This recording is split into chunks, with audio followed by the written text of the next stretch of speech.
श्री गणेशाय नमः। कहाणी सोमवारची खुलभर दुधाची। ऐका परमेश्वरा तुमची कहाणी। आटपाट नगर होतं। तिथं एक राजा होता। तो मोठा शिवभक्त होता।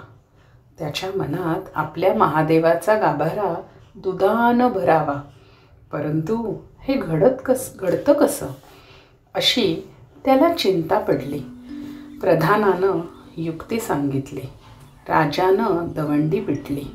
गावातल्या सर्व माणसांनी आपल्या घरचं सगळं दूध घेऊन दर सोमवारी महादेवाच्या देवळी पूजेला यावं। सर्वांना धाक पडला। घरोघरची माणसं घाबरून गेली। कोणाला सुचेनासं झालं त्याप्रमाणे घरात कोणी दूध ठेवलं नाही, वासरांना पाजलं नाही, मुलांना दिलं नाही।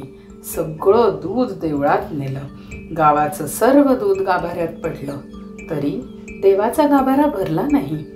दुपारी एक चमत्कार झाला। एक म्हातारी बाई होती। तिनं आपल्या घरचं कामकाज आटपलं, मुलाबाळांना खाऊ घातलं, लेकी सुनांना न्हाऊ घातलं, गाई वासरांना चारा घातला, त्यांचा आत्मा थंड केला। आपल्या जीवाचं सार्थक व्हावं म्हणून थोडं गंधफूल घेतलं, 4 तांदळाचे दाणे घेतले, 2 बेलाची पानं घेतली आणि खुलभर दूध घेतलं। बाई देवळात आली, मनोभावे पूजा केली, थोडं दूध नैवेद्याला ठेवलं, देवाची प्रार्थना केली। जय महादेवानंदिकेश्वरा, राजानं पुष्कळ दूध तुझ्या गाभाऱ्यात घातलं, पण तुझा गाभारा भरला नाही। माझ्या खुलवर दुधानं भरणार नाही, पण मी आपली भावभक्तीने अर्पण करते, असं म्हणून राहिलेले दूध गाभारी अर्पण केलं। पूजा घेऊन मागे परतली। इकडे चमत्कार झाला। म्हातारी परतल्यावर गाभारा भरून गेला। हे गुरवानं पाहिलं, राजाला कळवलं, परंतु तिचा काही केल्या पत्ता लागेना। दुसऱ्या सोमवारी राजानं देवळी शिपाई बसवले, तरीही शोध लागला नाही।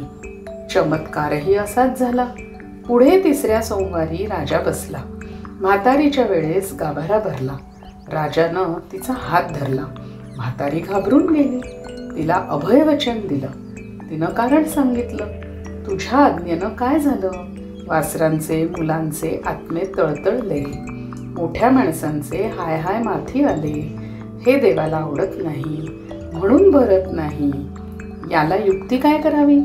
मुला वासरांना दूध पाजावं, घरोघर सगळ्यांनी आनंद करावा, म्हणजे देवाचा गाभारा भरेल, देव संतुष्ट होईल। नंतर राजानं म्हातारीला सोडून दिलं। गावात दवंडी पेटवली। चौथ्या सोमवारी राजानं पूजा केली। मुलाबाळांना गाई वासरांना दूध ठेवून उरलेलं दूध देवाला वाहिलं। हात जोडून प्रार्थना केली। डोळे उघडून पाहतात तो देवाचा गाभारा भरून आला। राजाला आनंद झाला। म्हातारीला इनाम दिले।